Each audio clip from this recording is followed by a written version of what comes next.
ஒரு ஊரோட அடையாளம் என்னன்னு கேட்டா அந்த ஊர் கோவிலோட கோபுரத்தை தான் முதல்ல சொல்லுவாங்க.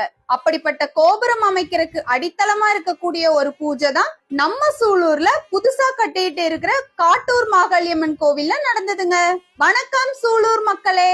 ஒரு கோவில்ல திருப்பணி நடக்குதுன்னா பூக்கள் வச்சதுக்கு அப்புறம் தான் கோபுரம் கட்டுற பணி ஆரம்பமாகுங்க.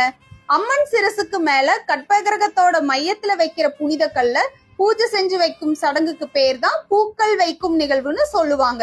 ஏன் பூக்கள்னு சொல்றாங்க? அந்த கல்ல மேல வைக்கிறதுக்கு முன்னாடி மலரெல்லாம் வச்சு அலங்காரம் பூஜை பண்ணி மந்திரம் எல்லாம் சொல்லி அந்த கல்ல புனிதமாக்கிடுவாங்க.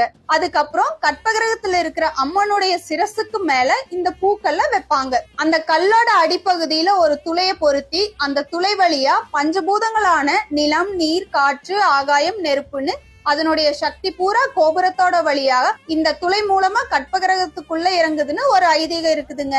சில தினங்களுக்கு முன்னாடி நடந்த இந்த பூக்கள் வைக்கும் நிகழ்வு ஊர் மக்கள் கலந்துகிட்டு அம்மன் அருளை பெற்றாங்க. இந்த நிகழ்வு முடிஞ்சதுக்கு அப்புறம் அம்மனுக்கு பூஜையாகி வந்திருந்த மக்கள் எல்லாருக்கும் அன்னதானம் வழங்கினாங்க. இந்த மாதிரி சூலூர் பத்தின அப்டேட்ஸ் தெரிஞ்சுக்க மறக்காம நம்ம Sulur official page Instagram and பேஸ்புக்ல பாத்தீங்கன்னா ஃபாலோவும், யூடியூப்ல பாத்தீங்கன்னா சப்ஸ்கிரைபும் பண்ணிருங்க. டாடா பாய்.